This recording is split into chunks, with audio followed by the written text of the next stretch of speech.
Hello, my dear students. How are you all? I hope that you are happy, healthy and fantastic. You are welcome to Symbolic Education. Symbolic Education में आपका स्वागत है. Dear students, हमने अपनी पिछली class के अंदर आपकी 9th क्लास की इंग्लिश की बुक मोमेंट में से पहले चैप्टर को स्टडी किया, जिसका नाम है द लॉस्ट चाइल्ड, यानी कि खोया हुआ बच्चा. एक ऐसा बच्चा जो कि अपने माता पिता के साथ एक मेले में जाता है और मेले में रखी हुई बहुत सारी चीज़ों को देख कर बड़ा खुश होता है. बहुत सारी चीज़ों को वो खरीदना चाहता है, उनको पाना चाहता है, लेकिन कुछ कारण की वजह से उसके माता पिता उसको वो चीज़ें नहीं दिला पाते. तो आज की क्लास के अंदर इस चैप्टर से जुड़े हुए हम क्वेश्चन सीरीज को स्टार्ट करने वाले हैं और एक एक क्वेश्चन को हम बड़े अच्छे से हैंडल करेंगे. आई होप कि आप एक एक क्वेश्चन को बड़े ध्यान से सुनेंगे और उनको समझने की कोशिश करेंगे, साथ साथ आप अपनी इंग्लिश को इम्प्रूव करने की कोशिश करेंगे. तो आइए शुरू करते हैं और लेते हैं इसका पहला क्वेश्चन.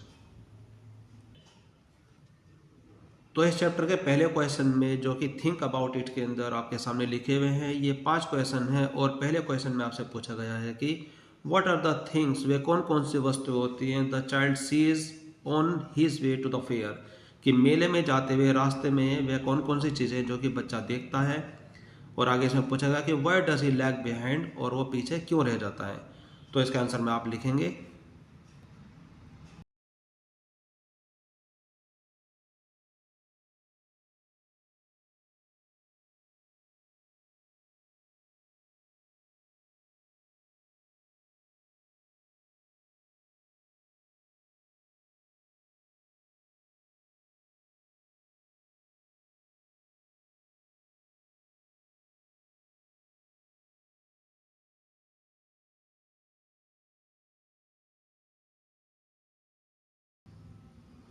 क्वेश्चन नंबर 1 के आंसर में आप इसमें लिख सकते हैं कि on his way to the fair the child sees toys, यानी कि मेले जाते हुए वह बच्चा अपने रास्ते में खिलौने को देखता है, बैलून्स और डिफरेंट कलर्स और अलग अलग रंगों के गुब्बारों को देखता है, गार्लैंड ऑफ गुलमोहर फ्लावर्स और गुलमोहर के फूलों की मालाओं को देखता है, ए स्विंग एक झूले को देखता है, and a snake charmer playing a flute to his snake, और एक सपेरे को देखता है जो कि अपने सांप के लिए अपनी बांसुरी या फिर वह अपनी बीन बजा रहा होता है उसको देखता है.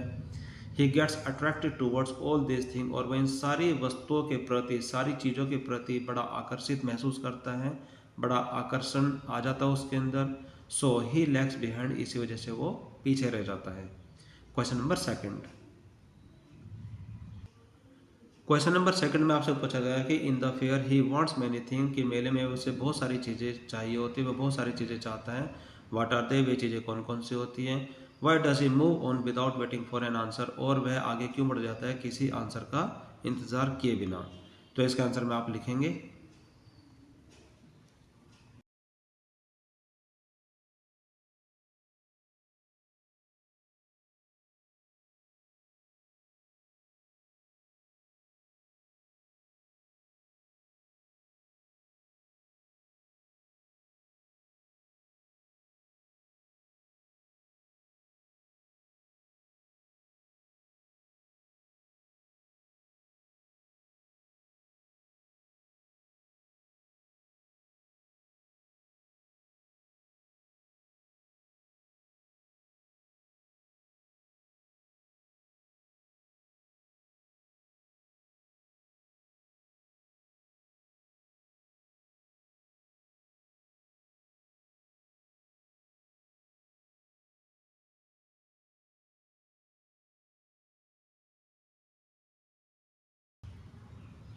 क्वेश्चन नंबर सेकंड के आंसर में आप यहाँ पर लिख सकते हैं कि the child wants many things, कि बच्चे को बहुत सारी चीज़ें चाहिए इन द फेयर, मेले में. He wants to have toys, वह टॉय पाना चाहता है. डिफरेंट स्वीट्स, वह अलग अलग तरीके की मिठाई खाना चाहता है. गार्लैंड ऑफ गुलमोहर फ्लावर्स, और गुलमोहर के फूलों की माला चाहता है. बैलून्स और डिफरेंट कलर्स, और वो अलग अलग रंगों के गुब्बारे चाहता है. And wants to have a keen desire to enjoy the roundabout, और सबसे बड़ी बात कि वह झूले में झूलना चाहता है, उसकी बहुत ज़्यादा इच्छा होती है. He moves on without waiting for an answer, और वह बिना आंसर का इंतज़ार किए हुए आगे बढ़ जाता है. क्योंकि because whenever he stops to see things, कि जब भी वह किसी भी चीज़ को देखने के लिए रुक जाता, his parents gave him a cautionary calls, और उसके माता पिता उसको एक चेतावनी भरी आवाज़ दे करके वापस बुला लिया करते थे. कम चाइल्ड कम, आओ बेटा आओ. द बॉय अंडरस्टैंड, कि बच्चा समझ जाता है that his parents will not buy them for him, कि वह समझ जाता है कि उसके माता पिता उनको उसके लिए नहीं खरीदेंगे। सो ही मूव्स ऑन, इसीलिए वो आगे बढ़ जाता है।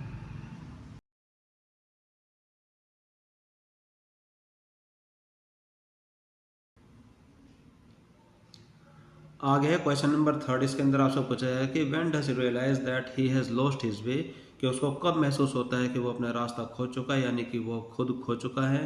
How has his anxiety and unsecurity been described, और उसकी चिंता और उसकी असुरक्षा को किस तरीके से वर्णित किया गया है इस चैप्टर में। तो इसका आंसर में आप लिखेंगे।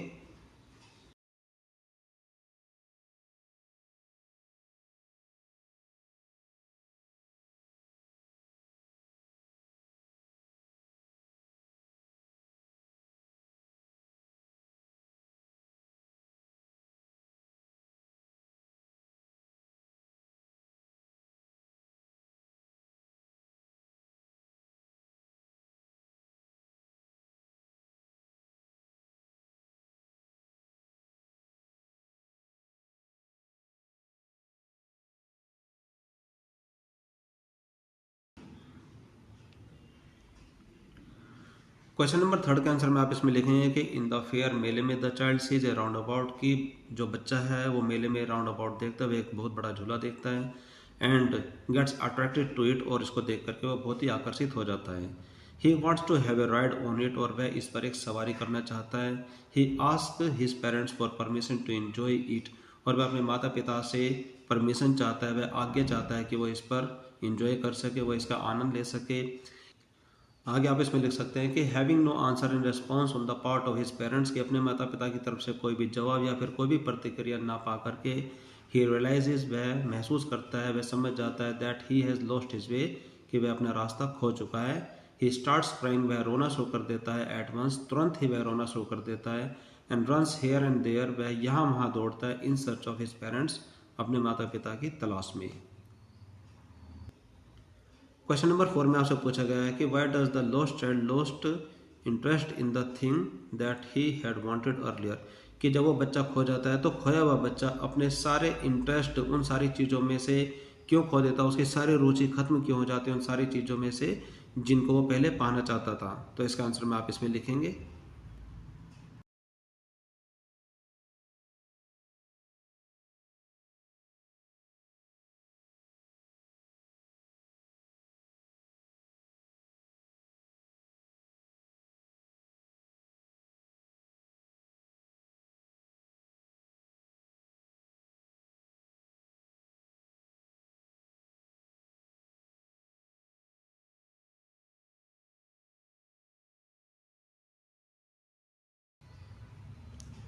तो क्वेश्चन नंबर फोर के आंसर में आप इसमें लिखेंगे कि the lost child losses his interest in the things he had wanted earlier, यानी कि वो खोया हुआ बच्चा अपने सारे रुचियों को खो चुका था, यानी कि अपने सारे इंटरेस्ट को खो चुका था उन सारी वस्तुओं से जिनको वो पहले पाना चाहता था। बिकॉज ही गॉट लॉस्ट, क्योंकि वह खो गया था। इन द फेयर, मेले में वह खो गया था, वह खो चुका था।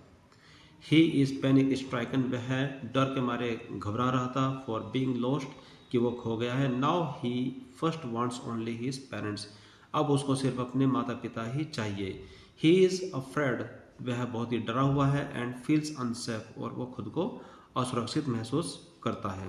Question number five. Question number five में आपसे पूछा गया है कि what do you think happens in the end, कि अंत में आपके अनुसार आप क्या सोचते हैं कि अंत में क्या होता है। Does the child find his parents, क्या बच्चा अपने माता पिता को पा लेता है, क्या उसके माता पिता उसको मिल जाते हैं। तो इसका आंसर में आप लिखते हैं।